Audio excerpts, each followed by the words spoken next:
Saudara-saudara kaum muslimin rahimakumullah.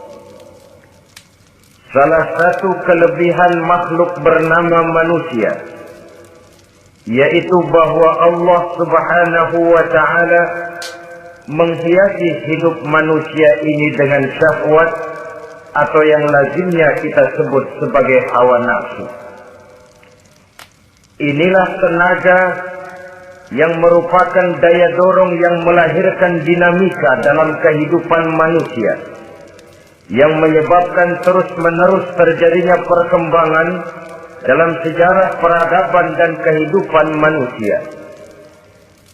Hawa nafsu bisa melambungkan seseorang kepada puncak kejayaan, dan hawa nafsu dapat menenggelamkan seseorang ke dasar jurang kehancuran yang paling dalam. Pada surah Ali Imran ayat 14, Allah subhanahu wa ta'ala berfirman, A'udzu billahi minasy syaithanir rajim. Zuyyina lin-nasi hubbus syahawati minan nisa'i wal banin wal qanatiril muqantarati minadh dhahabi wal fiddah wal khaylil musawwamati wal an'ami wal harth. Dzalika mata'ul hayatid dunya wallahu 'indahu husnul ma'ab. Mari kita perhatikan ayat ini lebih dekat lagi. Allah subhanahu wa ta'ala menjelaskan, Zuyyina lin-nasi hubbus syahawat. Makhluk manusia itu dihiasi dengan hawa nafsu. Dengan kata lain, hawa nafsu adalah perhiasan. Manusia tanpa hawa nafsu sama saja dengan orang yang tidak berhias, monoton, tidak mempunyai perkembangan dalam gerak kehidupannya. Tetapi kalau hawa nafsu adalah perhiasan, maka jika kita berbicara soal perhiasan, ada dua hal yang harus menjadi catatan pokok. Pertama, kapan satu perhiasan boleh kita pakai? Yang kedua, di mana perhiasan itu harus kita pakai? Kalau saudara berdandan rapi, pakai sepatu dengan kaos kaki, celana, jas, pakai dasi segala macam, tapi itu saudara lakukan pada saat saudara akan pergi ke WC, maka saudara sudah memakai perhiasan tidak pada waktu yang tepat. Begitupun sebaliknya, kalau jam tangan saudara pakai di kaki, kopiah saudara pasang di kaki, lalu sepatu naik ke atas jidat, maka saudara memakai perhiasan tidak pada tempatnya yang tepat. Demikian juga sifat yang bernama nafsu. Kapan dia boleh diperturutkan, di mana dia boleh disalurkan, adalah tugas daripada agama untuk mengatur syahwat atau hawa nafsu. Lihatlah kehidupan malaikat. Malaikat makhluk yang diciptakan Allah tanpa hawa nafsu.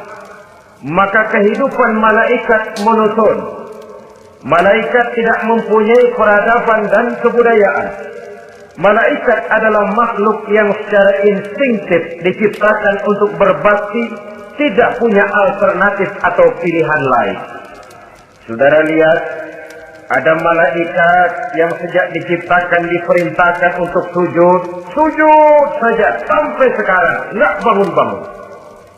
Ada malaikat yang sejak diciptakan diperintahkan untuk tasbih, tasbih saja, yang lain tidak. Ada malaikat yang sejak diciptakan diperintahkan mencabut nyawa, nyawa saja urusannya, yang lain tidak. Pekerjaannya monoton, tetapi memang karena tidak ada hawa nafsu, tidak ada kecenderungan malaikat untuk nyeleweng. Belum pernah kita dengar misalnya ada malaikat Jibril korupsi ayat.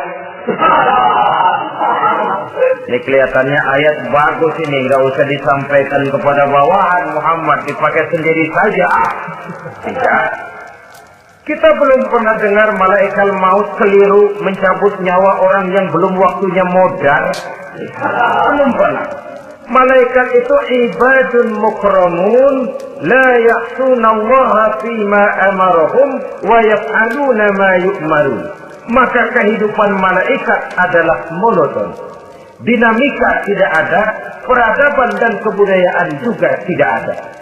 Andai kata bumi dan seluruh isinya diserahkan kepada malaikat untuk mengisinya, barangkali saudara tidak akan pernah kenal jembatan Semanggi, saudara tidak akan pernah kenal Monas, gedung-gedung bertingkat, gedung-gedung pencakar langit. Semua yang menggerakkan itu adalah karena manusia mempunyai hawa nafsu. Nah, kemudian pada kalimat berikutnya Allah memberikan rincian. Apa nafsu kepada apa yang paling menonjol dalam kehidupan manusia itu? Pertama, minan nisa, hawa nafsu kepada perempuan. Ini tentu yang ditujukan laki-laki. Dimanapun saja makhluk bernama laki-laki, kalau dia normal, tidak impoten, mesti suka kepada perempuan. Itu wajar, bin pantas alias normal.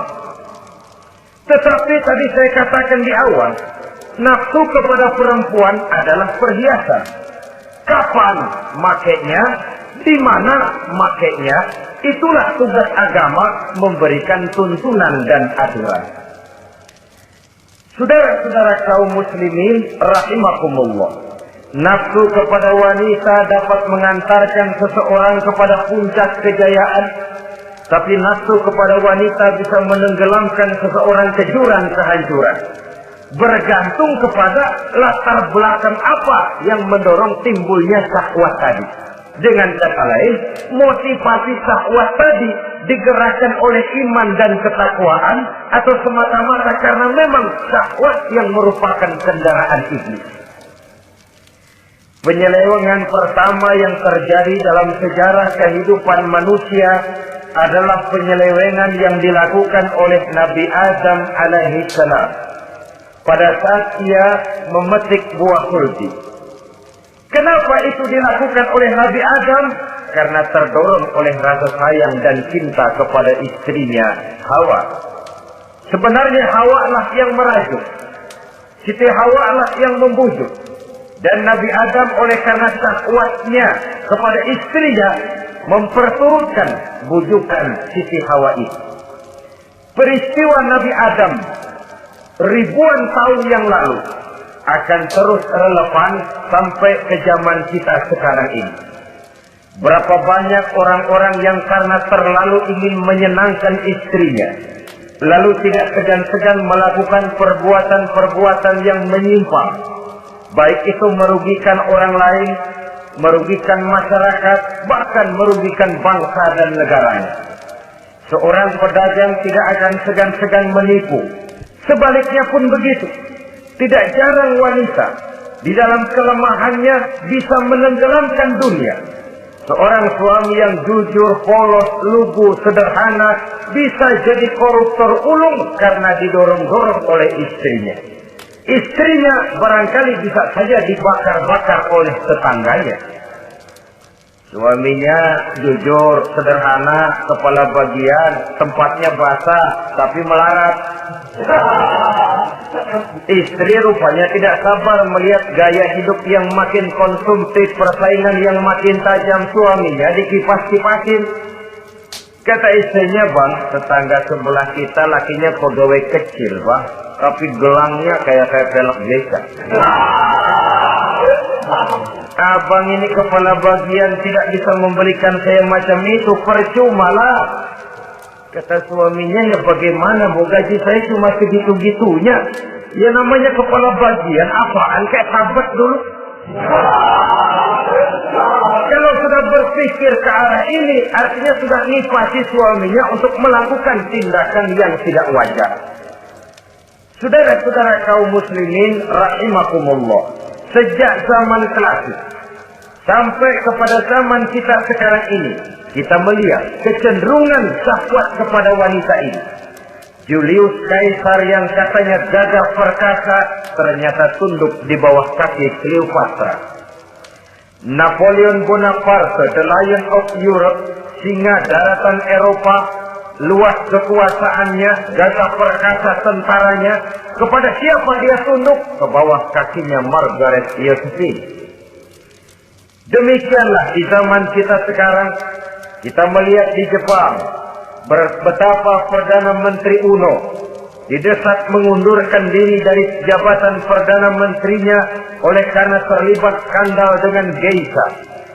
Kita juga melihat di Amerika, betapa Senator Gary Hart dari Partai Demokrat yang masih muda, jenius, diharapkan masa depan Amerika lahir dari tangannya, terpaksa mengundurkan diri dari calon presiden oleh karena terlibat skandal dengan Donald Rice.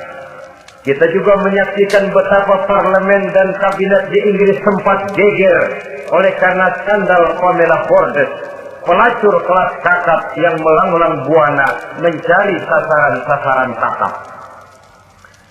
Ini adalah kisah kejatuhan yang diakibatkan oleh hubbus syahawat minan nisa. Oleh karenanya benar jika Nabi kita menyatakan an-nisa'u imadul bilad, wanita adalah tiang negara. Jikalau baik wanita, baik negara. Jikalau rusak wanita, hancur negara.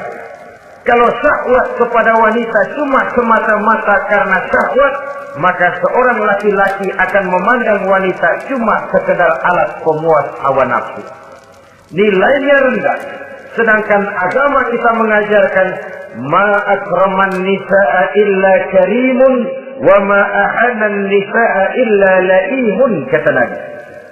Tidak akan menghormati kaum wanita kecuali orang-orang yang terhormat, dan tidak akan merendahkan derajat kaum wanita kecuali memang orang-orang yang rendah moralnya. Dengan kata lain, apabila syahwat minan nisa ini dilandasi dengan semangat iman dan ketakwaan, maka kehidupan Rasulullah Sallallahu Alaihi Wasallam sungguh menjadi figur dan contoh dalam kehidupan kita. Perkawinannya bukan karena wajah yang cantik semata-mata, tapi lebih merupakan nilai ibadah kepada Allah Subhanahu wa Ta'ala. Dengan demikian, kecenderungan kepada hubbus syahawat minan nisa dikontrol oleh nilai iman. Barometernya, tolok ukurnya adalah iman. Di zaman sekarang banyak kasus kawin campur yang pada akhirnya akan membingungkan kita sendiri. Padahal Al-Quran secara jelas dan tegas memberikan bimbingan. Orang itu kalau sudah, kata Imam Syafi'i, wa ainur ridha an kulli aibin kalilatun kama anna aina sukhti tubdil masawiya. Mata kalau dibalut cinta dia buta terhadap nista, tapi mata kalau dibalut benci hanya melihat yang keji-keji saja. Biasanya cinta kepada wanita memang bisa menimbulkan dorongan yang positif, tapi juga bisa membuat seseorang buta sama sekali. Dorongan yang positif paling kurang dari segi penampilan. Coba lihat lelaki kalau lagi demen perempuan, lenjeh banget. Sisiran rambutnya rapi, terikaan bajunya lancip, sepatunya mengkilat, kantong celananya tebal, perkara anduk isinya bukan soal. Yang penting kan gaya. Lalu dinamis, kreativitasnya ada saja timbul. Tapi pada sisi lain, jikalau orang sudah kehilangan pertimbangan, juga kadang-kadang tidak segan-segan mengorbankan akidah, mengorbankan nilai-nilai iman. Padahal ini taruhan utama, sampai Quran dengan tegas memberikan peringatan. Wala amatun mu'minatun khairun min musyrikatin walau a'jabatkum. Perempuan budak yang hitam legam, kalau beriman, itu lebih baik untuk dinikahi daripada wanita cantik berkulit kuning langsat tapi musyrik. Lebih baik budak yang hitam legam beriman daripada wanita cantik berkulit kuning langka berhati bangsat. Tapi kita kadang kehilangan pertimbangan. Karena agama, karena cinta agama digadaikan. Karena cinta akidah terjual. Karena cinta keyakinan jadi korban. Ini semua penyakit yang datang dari hubbus syahawat minan nisa. Kecenderungan mengumbar nafsu kepada perempuan. Ini memang perhiasan, tapi bisa juga jadi bumerang dalam kehidupan manusia. Berapa banyak penyelewengan terjadi karena pengaruh wanita yang tidak bisa jadi bisa. Ini pengaruh di dalam kehidupan memang sedemikian besarnya. Sehingga saudara-saudara kaum muslimin, inilah yang perlu dikendalikan dalam kehidupan, kapan dan di mana. Kalau nafsu adalah perhiasan, kapan dan di mana perhiasan itu harus kita pakai. Di mana dia harus kita tempatkan. Begitu juga yang menyangkut soal perempuan. Kapan? Ya kapan? Tentu kalau sudah nikah. Di mana? Yang jelas bukan di depan umum.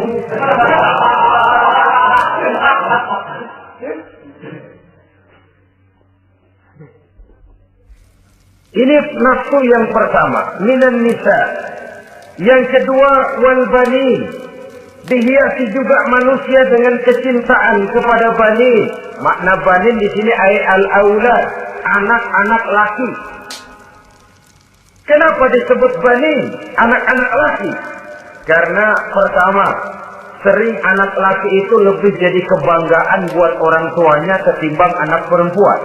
Sebabnya apa? Pertama, faktor nasab. Silsilah lebih kuat kepada laki-laki ketimbang perempuan. Yang kedua, faktor cita-cita. Orang tua kalau punya anak laki-laki, cita-citanya panjang. Nak, kau nanti jadi dokter ya.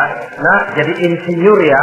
Nak, jadi pilot ya. Nak, jadi pengusaha ya. Nak, jadi presiden ya. Tapi kalau dia punya anak perempuan, paling, ya nak, mudah-mudahan nanti kamu dapat jodoh orang baik, nak. Dapat jodoh orang soleh. Saudara-saudara, yang ketiga, anak perempuan itu kalau sudah berkeluarga, biasanya pindah kepada lingkungan keluarga lain. Sehingga orang berkata, punya anak perempuan banyak sebenarnya seperti agen. Artinya ada yang mau bawa, kan gitu. Ada yang minta, ambil.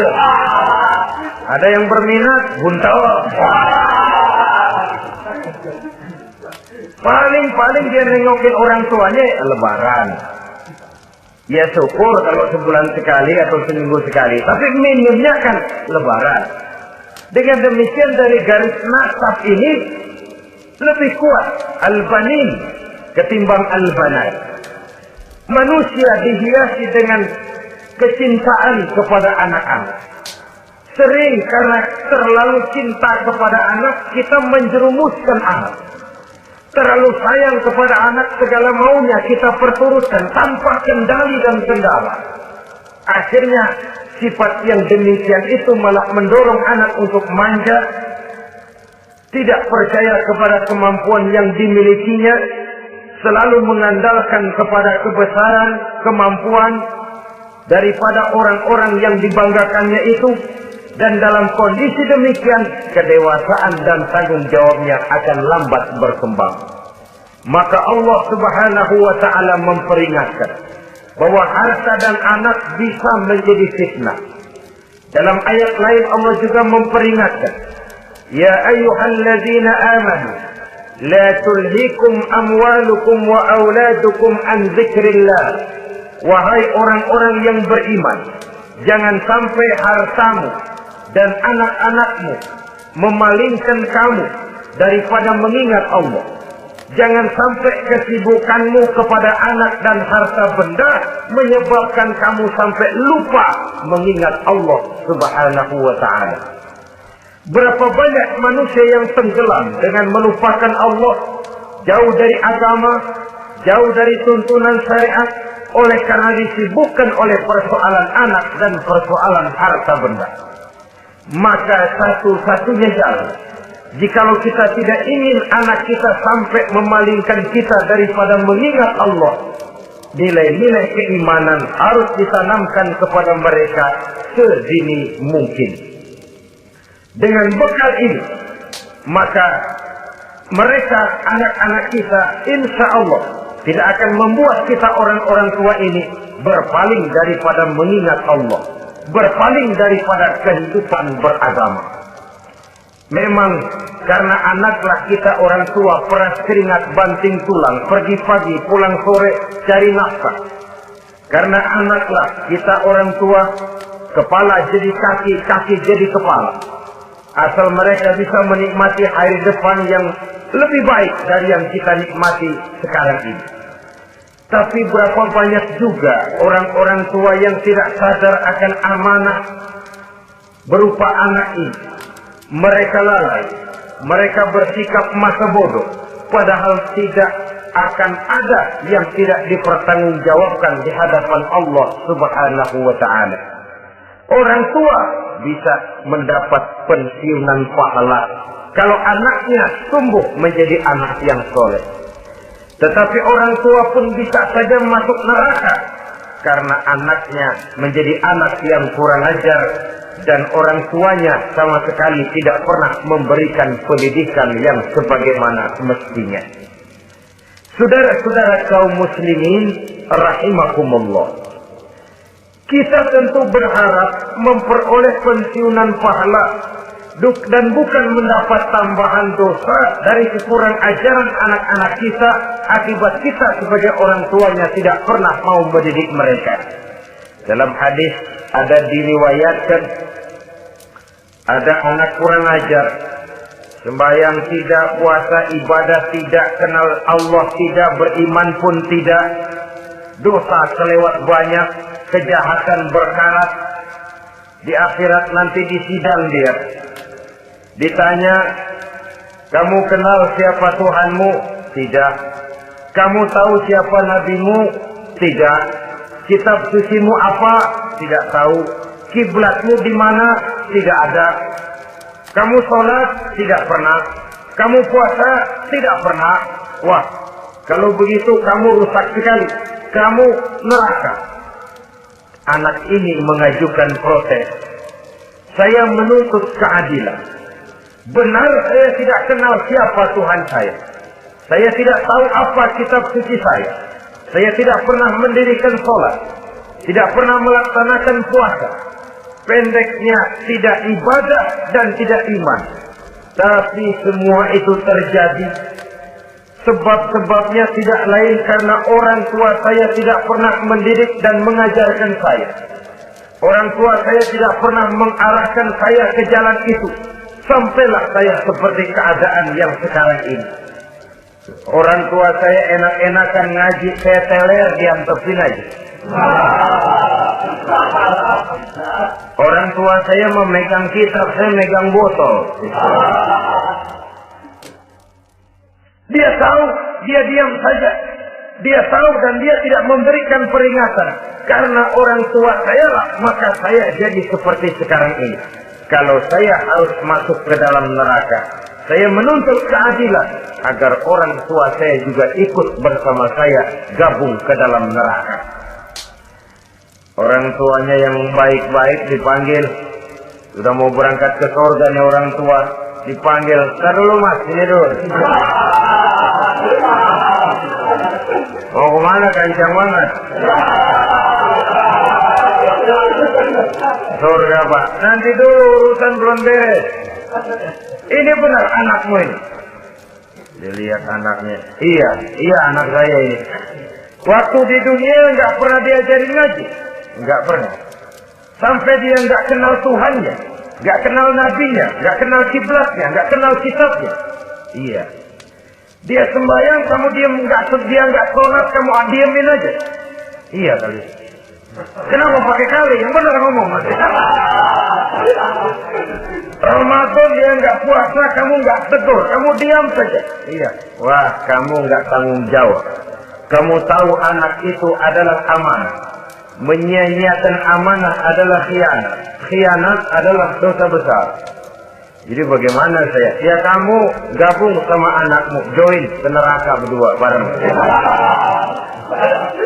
Lantaran kamu tidak mau mendidik mereka, anak-anakmu, maka jadilah anak-anakmu seperti sekarang ini. Saudara-saudara kaum muslimin rahimakumullah. Sebaliknya, jikalau anak-anak kita yang kita cintai ini, yang merupakan buah hati belahan jantung, tumbuh dan berkembang menjadi anak-anak yang soleh, yang bermanfaat bagi masyarakatnya, bagi agama, bangsa dan negaranya, kita orang tuanya bolehlah tentram menerima pensiunan pahala. Menerima pensiunan pahala dari kesolehan anak yang ditinggalkannya. Alangkah nikmatnya mendapat pensiunan pahala. Terbaring kita di bawah pohon kemboja, nilai kebaikan kita dikenal orang, nama kita akan tetap hidup.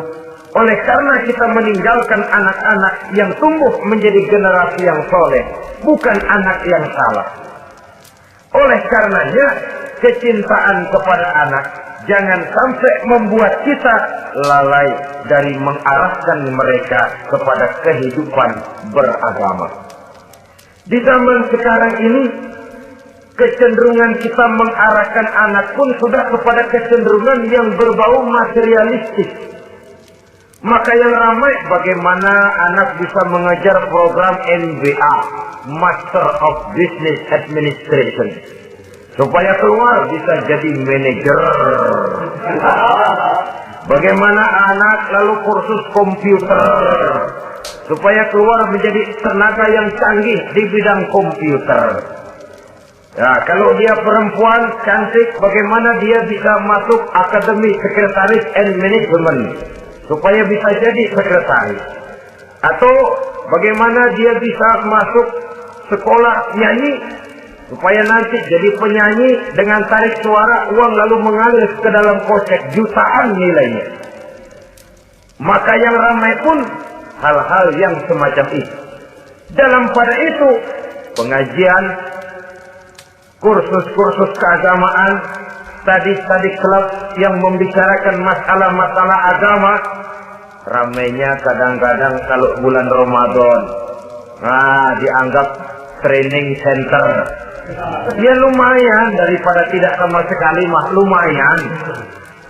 Tapi dengan demikian ini kan merupakan bagian terpokok dari kehidupan manusia. Alangkah idealnya jika dia mengantongi gelar MBA, Master of Business Administration, tapi punya nilai iman yang tangguh, ahli komputer, tapi punya keyakinan beragama yang mantap. Dan ini harus ditanamkan lebih dahulu sebelum dia menguasai disiplin ilmu yang lainnya. Saudara-saudara kaum muslimin rahimakumullah, kecintaan kepada anak-anak sering mendorong seseorang untuk menimbulkan sifat nepotisme. Segalanya serba garis keturunan. Sejak ia jalur birokrasi sampai ke dalam kehidupan sehari-hari, nepotisme ini bisa terlihat. Orang kehilangan kondisi objektivitasnya. Mampu atau tidak, soal lain. Bidangnya atau tidak, bukan soal. Yang penting masih ada hubungan keturunan.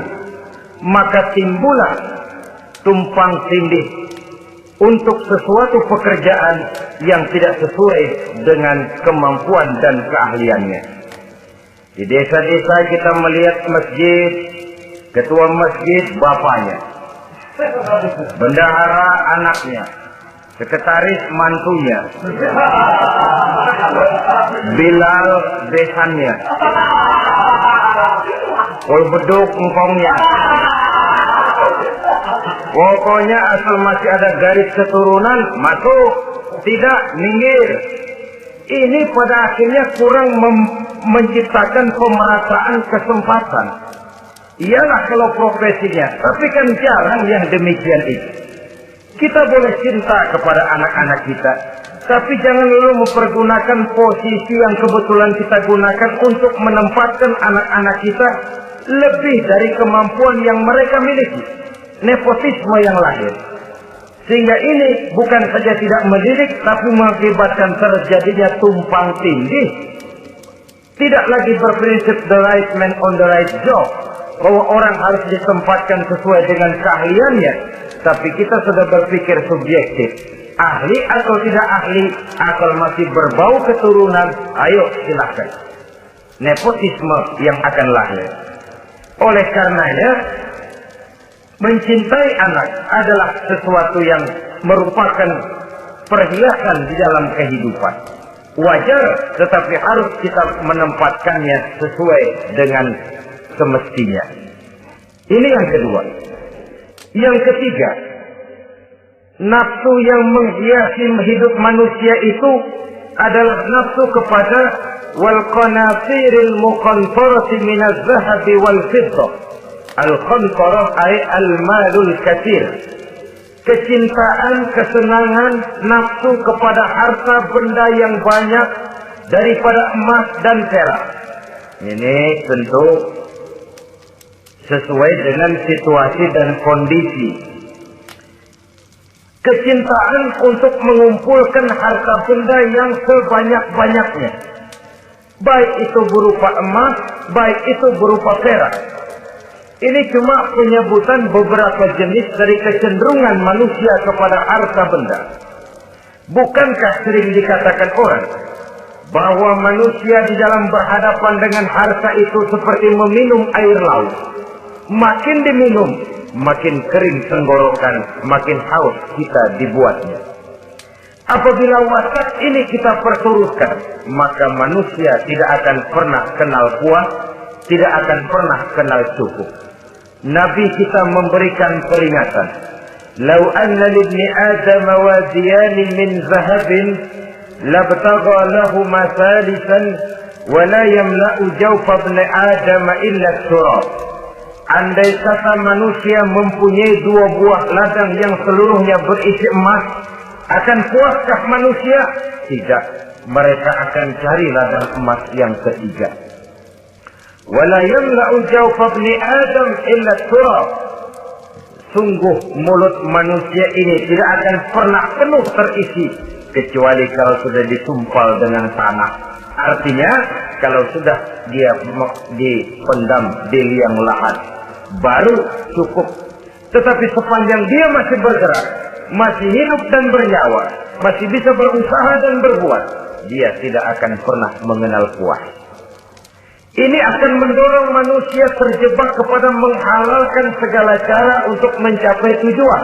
Yang penting kaya, kan begitu. Dan cepat. Sebab sekarang orang sering motong kompas. Yang penting kan cepat kaya. Soal cara, kalau jujur aja mah, sampai kapan mau kaya? Perkara itu renten, bukan soal.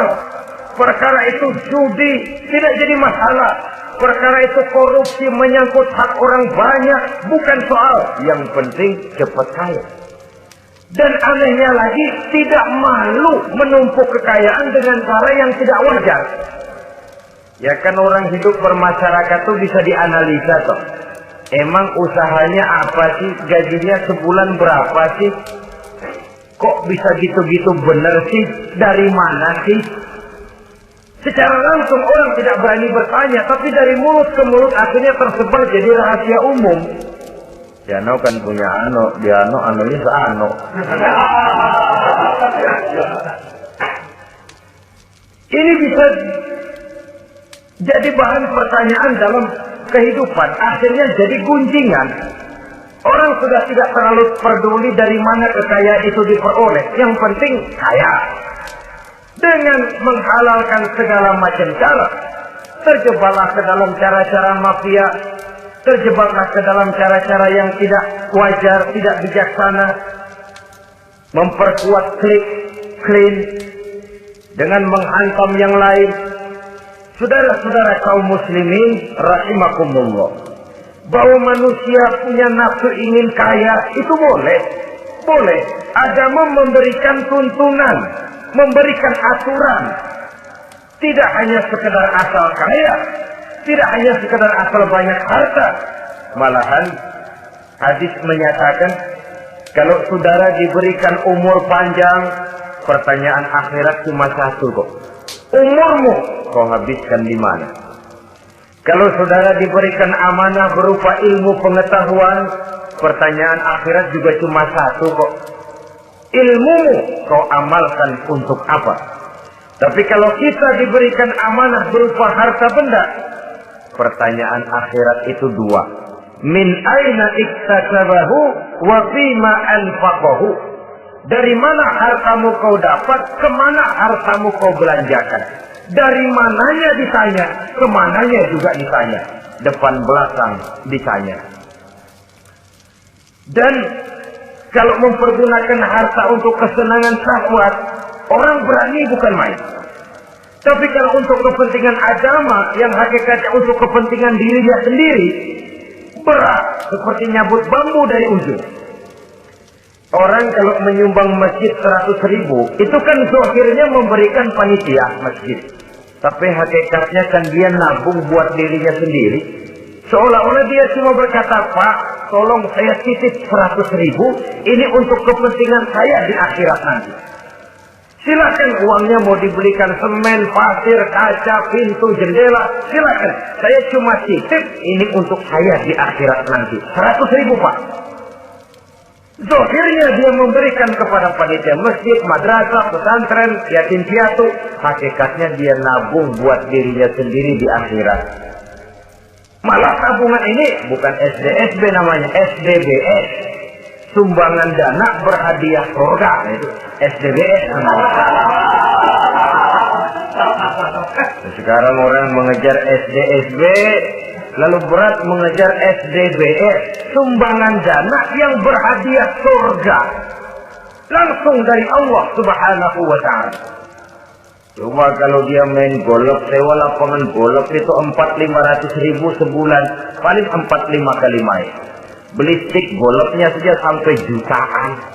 Datang panitia pembangunan masjid 100. Ini tadi doain masuk surga lagi. Surga 100.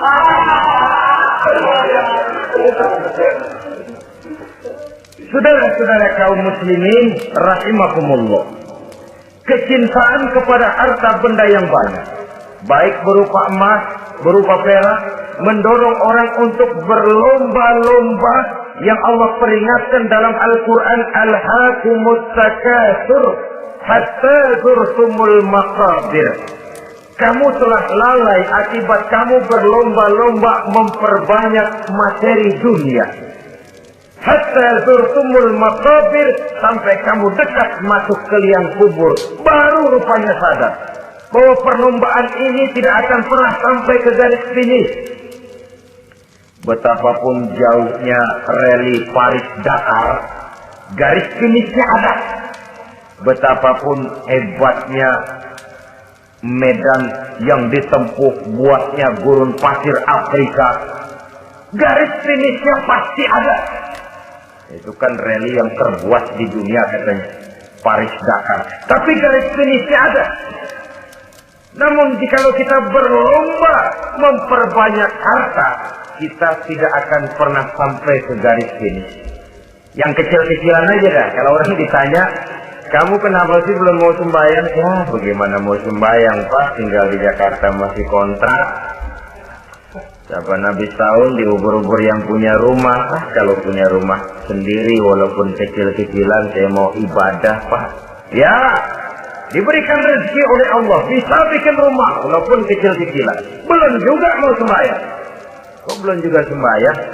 Iya Pak, rumah emang udah punya sendiri, cuman kecil Pak. Atasnya asap, kalau hujan aja bocor.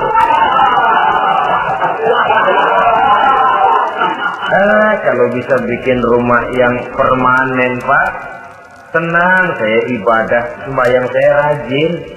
Iyalah, diberikan rezeki, bisa bikin rumah permanen. Bagus rumahnya. Lain lagi.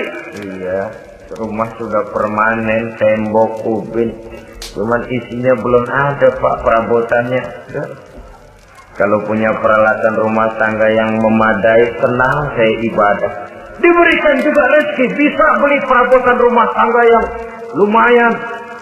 Di atas tekelnya sudah pakai karpet, mebelnya spaghetti, tempat tidurnya alga spring bed, dan pilo, ada kulkas, ada TV, di sebelah TV ada kunci mobil.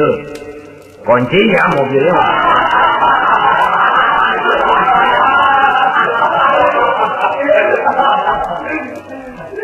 Bagaimana? Sekarang sudah cukup perabotan. Perabotan sudah ada, Pak, cuman kendaraan belum punya ini.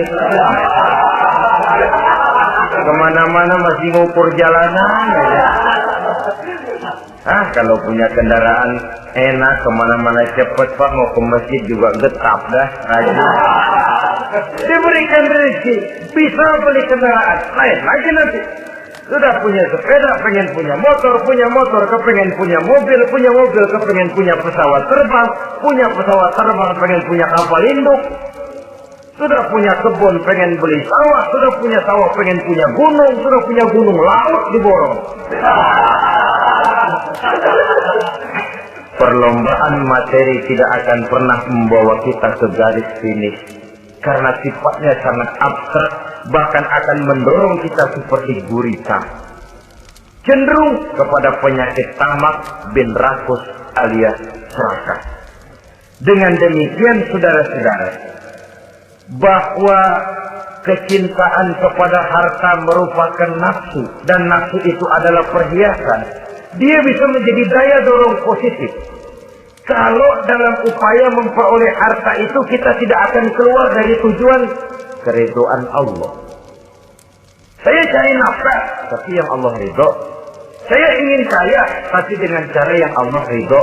Ini kunci yang akan menyelamatkan kita manusia dari perangkap menghalalkan segala cara.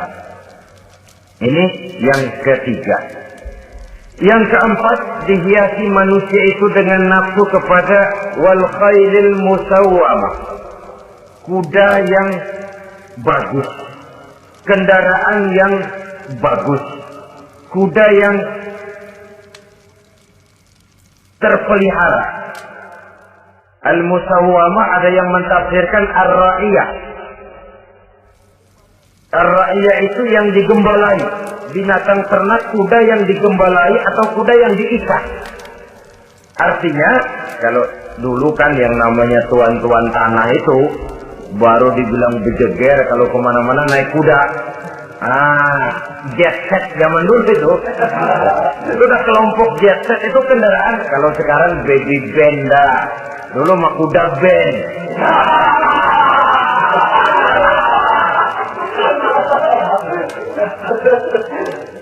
Manusia punya kecenderungan suka kepada kendaraan. Apalagi di zaman sekarang ini, wah, iklan-iklan itu kan sangat menggoda kita. Melayani segala macam bentuk penjualan. Ini lalu terangsang biar duit cekak. Kalau udah ngebaca itu, wah, berani banget dah. Kalau duit nggak mungkin cukup, tapi begitu baca melayani segala macam bentuk penjualan dengan fasilitas ringan. Jadi dah. Jadi juga punya mobil, jadi dah. Perkara utang itu bakal nyekek leher, bukan soal. Kasihan saudara-saudara kita di daerah-daerah yang terjebak kepada iklan-iklan merangsang yang akhirnya di luar kemampuan. Sehingga terjebak pada saat dia harus mengembalikan kredit, dia tidak mampu, barang disita, uang hangus, nyengir. Begipak kemari tahlil. Habis arang besi binasa. Bahwa kita menginginkan kendaraan yang serba baik, silakan.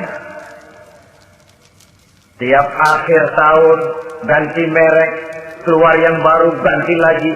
Itu kalau orang yang mampu. Buat kita yang tidak mampu, kenapa tidak bersyukur melihat yang lebih rendah di bawah kita? Alhamdulillah kita punya mobil, tangga kita cuma punya motor. Yang punya motor, syukur kita punya motor bisa rada cepetan. Tangga sebelah punya sepeda. Mana-mana kekejek mulu. Yang punya sepeda, alhamdulillah punya sepeda. Tangga sebelah kemana-mana jalan kaki.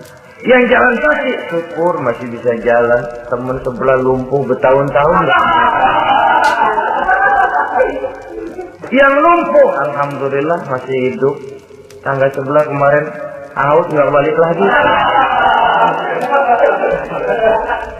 Saudara-saudara, saya pikir menengok ke atas itu perlu supaya ada rangsangan kita untuk maju. Tapi menengok ke bawah pun juga lebih perlu agar kita mensyukuri yang ada dan tidak suudzon, tidak buruk sangka kepada Allah. Apa yang diberikan Allah kepada kita sekarang ini, itulah yang terbaik menurut Allah untuk kita. Saudara-saudara kaum muslimin rahimakumullah. Dahulu ada seorang pemuda, matanya buta. Dia mengeluh, ya Allah, kenapa saya dilahirkan dalam keadaan buta? Apa dosa saya? Apa salah saya? Andai kata saya tidak buta, saya melihat keindahan alam ini, saya lebih akan bersyukur kepadamu ya Allah. Nah sudah, dia berburuk sangka kepada Allah. Satu hari, ini Raja Baduy di pedalaman mengerahkan tentaranya menculik anak-anak muda. Ini Raja Baduy ini kanibal, artinya suka makan daging manusia. Anak-anak muda ini diculik. Yang masih muda-muda ya, kalau kambing muda itu kan di sop rada sedap. Rupanya ini Raja kanibal ini begitu. Anak-anak muda termasuk ke pemuda yang buta tadi itu kena culik. Ya, sudah diculik, rawatlah di istana raja ini, diberikan pakaian bagus, dikasih makan serba enak. Sebab apa? Supaya badannya gemuk. Setelah gemuk nanti dipotong di sop legit. Udah, kerjanya cuma makan tidur, fasilitas nikmat, tidur enak. Udah giliran dapat 1 bulan 2 bulan kemudian, ketika mau diambil anak-anak muda ini, raja sendiri yang milih mana yang di stop duluan nih. Sampai giliran anak muda yang buta ini, raja geleng kepala. Yang begini mau buta, dagingnya nggak enak. Ini satu lepas aja, lepas. Saya mau makan daging orang buta, lepas aja. Pulang ini anak muda, batinnya bersyukur, sujud syukur, ya Allah, katanya untung saya buta. Coba kalau saya nggak buta udah habis saya di stop. 2 bulan yang lalu dia mengeluh, ya Allah, kenapa saya dilahirkan dalam keadaan buta?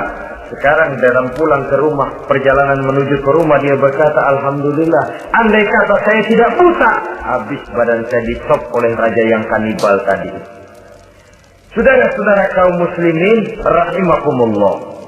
Jadi dengan demikian pola hidup yang konsumtif sesungguhnya sangat tidak mendidik apabila dilatar belakangi oleh kemampuan yang tidak menunjang. Dengan demikian setidaknya mendidik orang untuk berkhayal. Anak-anak muda sama merek mobil ngerti banget dah, punya ada. Ini BMW model terakhir nih. Nih kemarin gue ngeliat di sana, gue megang lah.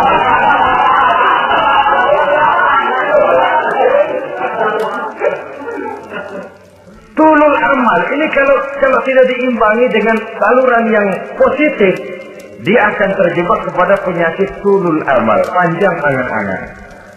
Baiklah ya, wal khailil musawwamah. Yang keempat, yang kelima maksud saya, wal an'am, cinta kepada binatang ternak.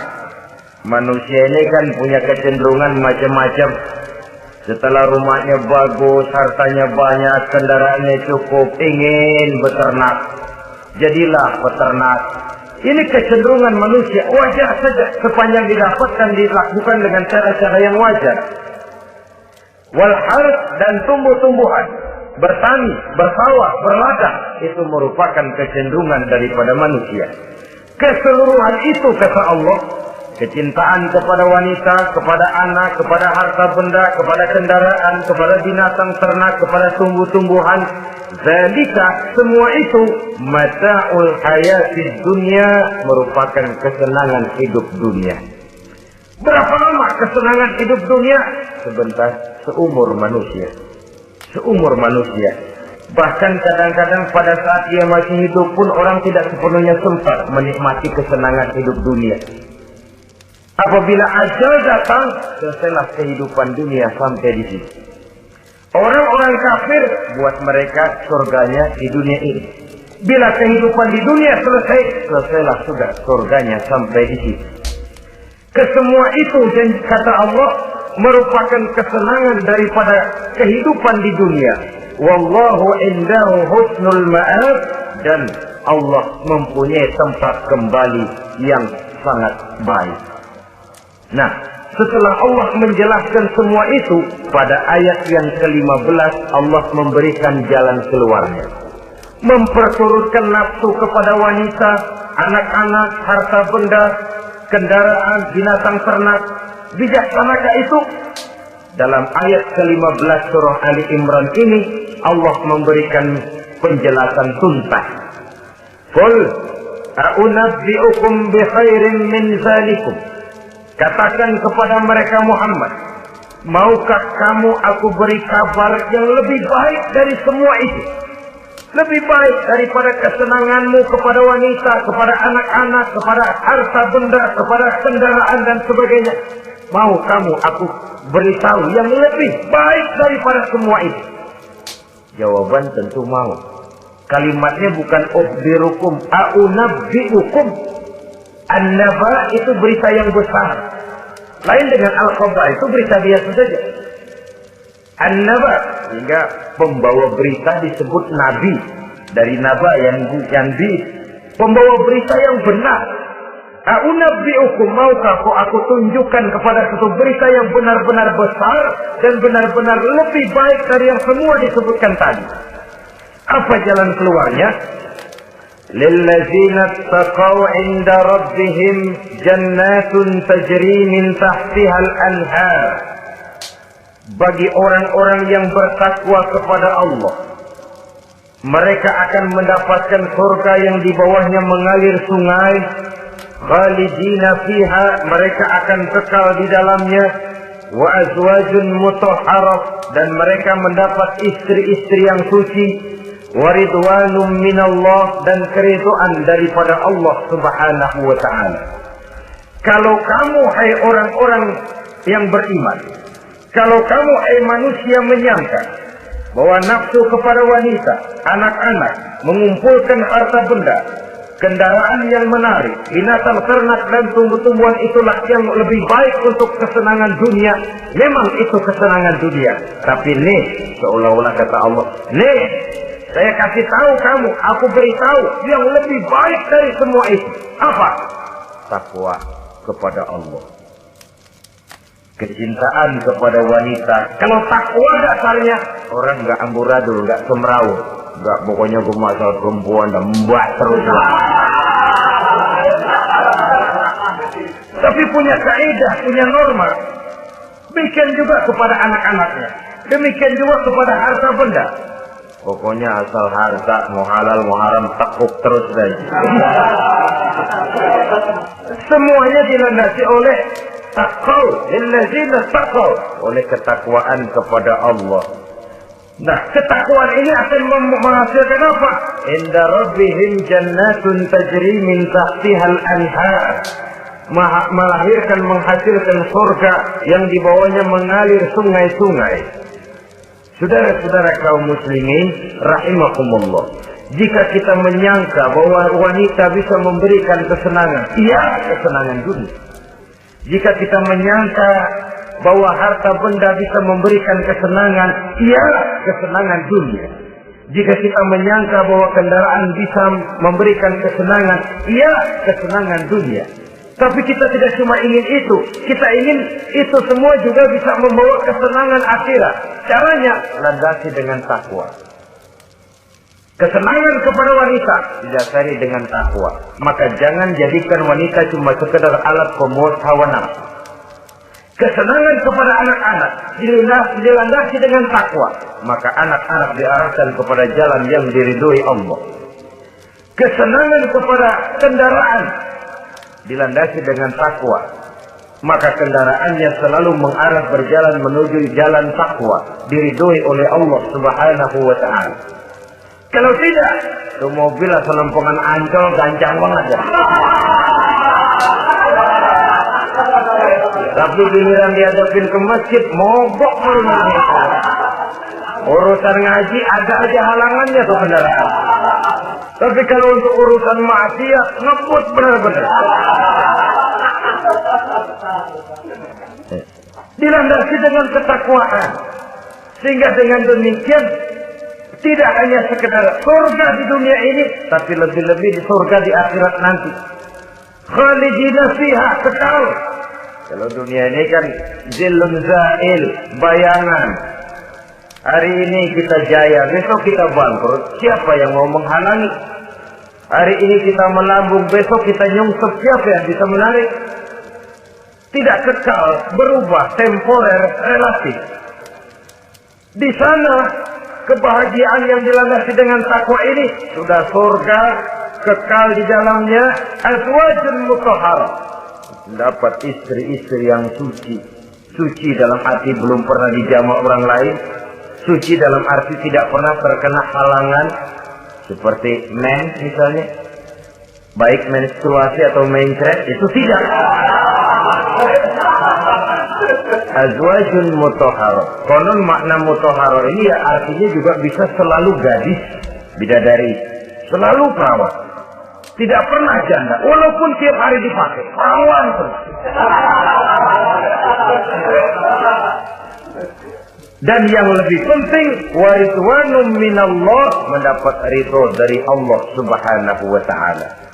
Jadi hawa nafsu dengan motivasi takwa, itulah sesungguhnya yang dikehendaki oleh Ali Imran ayat 14 dan 15. Dengan demikian, manusia dengan ketakwaannya mengendalikan hawa nafsu dan bukan malah dikendalikan oleh hawa nafsunya. Sehingga dengan demikian seluruh fasilitas yang dimilikinya, baik itu berupa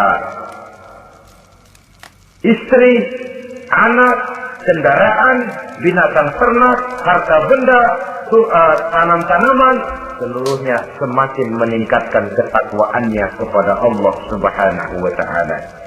Mudah-mudahan kita bisa mencapai tingkat ini di mana kita hidup mampu dan sanggup mengendalikan nafsu, bukan malah dikendalikan oleh hawa nafsu. Terima kasih dan mohon maaf. Wassalamualaikum warahmatullahi wabarakatuh.